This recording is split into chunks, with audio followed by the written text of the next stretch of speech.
and welcome to episode 16 of Talk a Good Game, where we're going to be looking at the fantastic 2-1 victory over Man City this evening. I'm joined with two lovely people tonight, so let's get started. First of all, we've got Gonzo. Hello, Gonzo. Good afternoon. And we've also got Scott, who's back after an absence. Hello, Scott. Good evening. And I might as well say good morning, so that way we're covered for all the times during the day. Scott, it's been a while since we've seen you. We've obviously had on the owner's son since then, and one of the most popular bloggers from West Ham. Are you feeling a bit of pressure? Not at all. It's always a pleasure to come on. And it was, while you've asked me the question, it was really nice to see them two on. Really put themselves across. Really. They definitely were. I mean, myself and Gonzo spoke on the forum as well. If you aren't on the forum, Jack and Dave are fantastic people. They stayed behind after the shows and chatted to us as well. Really lovely. But anyway, let's have a look at the game. Gonzo, before when the team news came out, obviously Kayate was injured. West Ham managed to keep that one hidden from us until near enough kick-off. And then Silva got injured in the warm-up. He obviously got injured warming up for the warm-up. What did you make of the team news? The Coyote one was, I thought it was a serious problem for us. He's such a good player, he's such an athlete, wins so much ball in the middle of the park, and I thought we were going to be on the back foot most of the game. I just thought, oh my goodness, that's such a loss. As decent as Obiang might have started, he's still a bit of an unknown quantity. We know what we're getting with Coyote. Yeah, so it dented my confidence before the game, to be honest. Scott, did you share that view? What did you make of the Silva one? Obviously glad that he's not playing.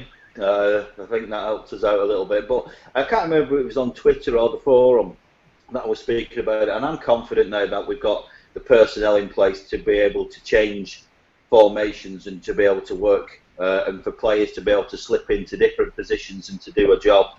So, you know, we get injuries. I know that we've got the personnel now to be able to replace.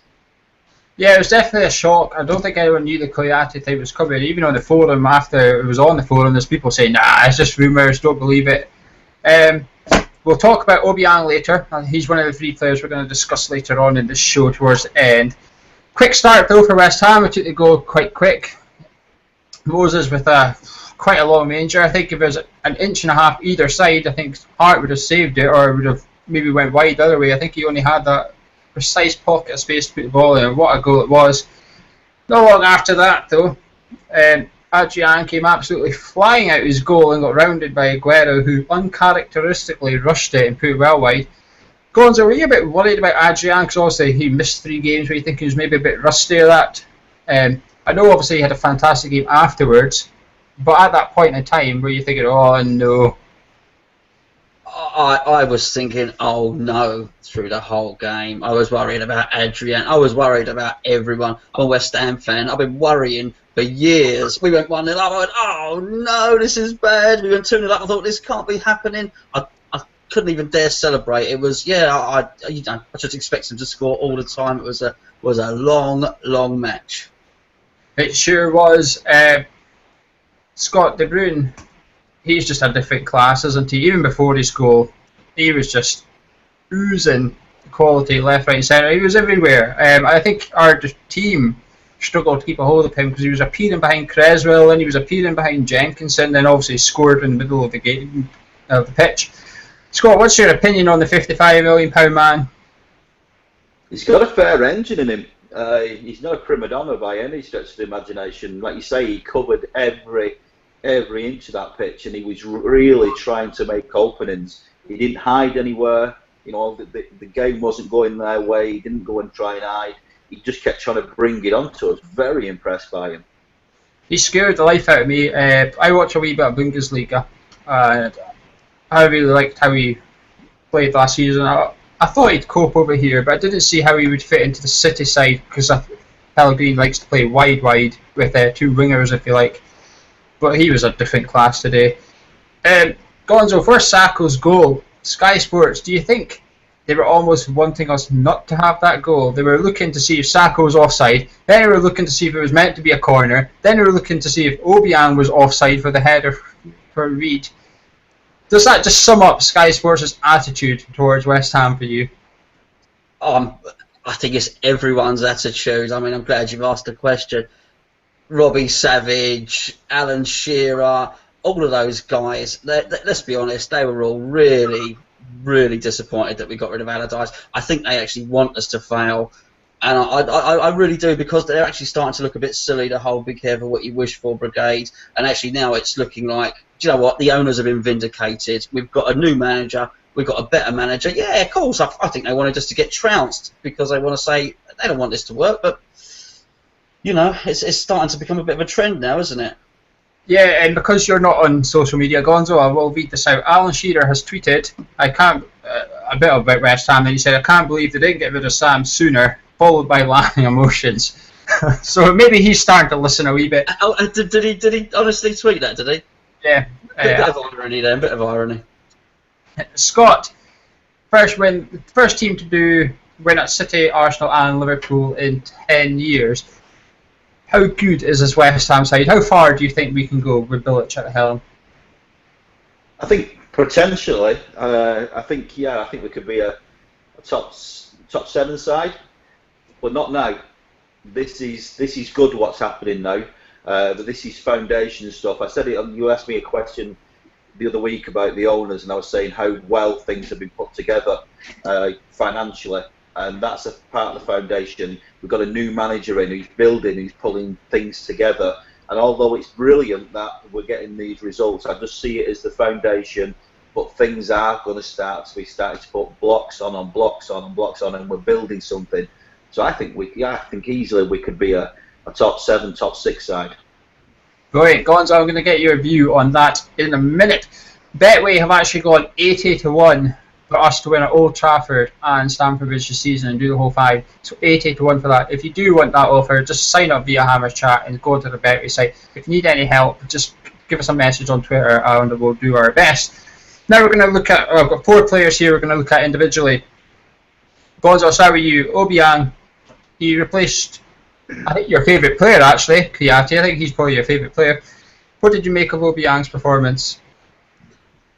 Resolute and disciplined, like so many of them, you know. Sorry, you don't agree? No, I'm just having a wee chuckle at your new name there, but carry on. Yeah, I mean, he was very. They were all very disciplined. Perhaps he didn't even have his best game, you know, technically, and the same with Noble next to him. Sorry, I probably jumped the gun. You're probably going to move on to him in a second, but yeah, he was resolute and disciplined, and like everybody, it was the unit. Today was the team. You know, today really was the team. I didn't think Obiang played all that well. There's a few times in the second half I thought he was out of position a wee bit, or the fact that Toure was coming in the box every 2 minutes was worrying me, and I thought physically in the first half he brushed past Noble a couple of times. That's where someone has to help Noble out, I think. Someone who's a bit bigger, like Obiang, that says, right, I'll go up against Toure because he is the bigger guy, and he was just brushing Noble out the way. But it didn't happen in the second half, and I think Toure could have maybe had a pen if he went down with that Aaron Creswell thing. Credit to him, he stayed on his feet, and what a world-class save that was from Adrian. That was a world-class save from Adrian. Scott, I'm now going to pick on you about Mark Noble here. I knew when you were getting on this. You disliked him, but it's been a while since you've come on. He's played. But today's performance, let's talk about today's performance for Mark Noble. What did you think about his role? Okay, I'm still going to stick to what I'm saying. I'm not going to back off from it. He has periods of the game where he played well today, and by sort of singling him out, the whole team played well today. So we had periods of the game where he did what he needed to do. He broke the play up, and I like that about him. The things I didn't like about him were some of the straight passes, some of the times where he gets caught out of position and ends up having to do these silly challenges that he throws himself into because he's out of position. Too many times today and in other matches I've seen him try and play football out of our area, and I'll also include the red card that he got in the other match. He tried to play out of the area. Just clear your lines. You're not good enough to play football in your own area. So for me, I still think he's a bench player, but I know that I'm in the minority with that. Today, he played okay. He did the job that he was asked of him. But I'd still like to see a quality midfielder come into the middle. And it's interesting to see how Moses and Payet play together. They don't tend to sort of, I think anyway, from what I'm observing, they don't tend to involve Noble in that. I think that's because they recognise his limitations. To be fair to Noble, after the game, he had an interview, and he did say Bobby Zamora told him to give it to the people that were better than him with the ball. And he said that's what he tries to do, and it's easier for him with Payet and Moses in front of him. So credit to him for that. One stat I'm going to throw at you, Scott. Is that's good advice, that, because he's got 10 people to pass to. Oh, there's no need for that. One thing I am going to throw at you, though, Scott. He had the best passing percentage in today's game for West Ham after Aaron Creswell. Only Aaron Creswell bettered him, which surprised me, actually. It's nice to see James Collins appear on the screen there, though. You let James Collins come in your living room for a wee minute. Gonzo, we're now going to talk about the two players who are probably our two standout contenders. First one is our keeper. Just how good was Adrian today? Brilliant. Outstanding. There's not an awful lot you can say about him.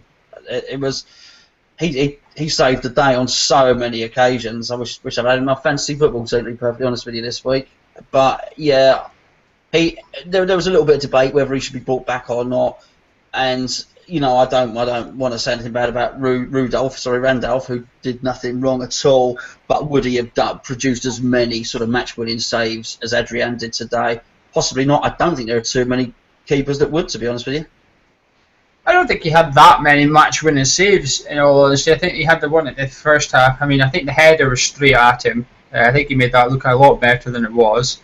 But that's what he's good at. He is a camera keeper, if you call him that. He likes to play up to the TV camera, does Adrian? And I love that, to be honest. But that one with Aguero at the front post when he almost did about 4 saves, I thought that was fantastic. But that one with Yaya Toure was just... I'll be surprised to see a better save this weekend. Scott, Winston Reid, surely he was your man of match as well. Definitely, I tweeted that as well. I think I put it on the forum. So impressed with him today and the work rate that he put in. And I liked the way that he was reading the game. There was a lot of pressure on him today, and also all the back four. But I like he's talking, he's giving it all the time. I like that. For me, again, I'm sort of going back to your old question. He would have been my captain. Definitely, he's a leader for me, and he proved that today and in other matches. He's starting to talk, and that confidence is coming out of him. Every now and again, he sort of gets caught for a bit of pace, but I think he recognises that about his own game. He made 21 clearances today, Winston Reid.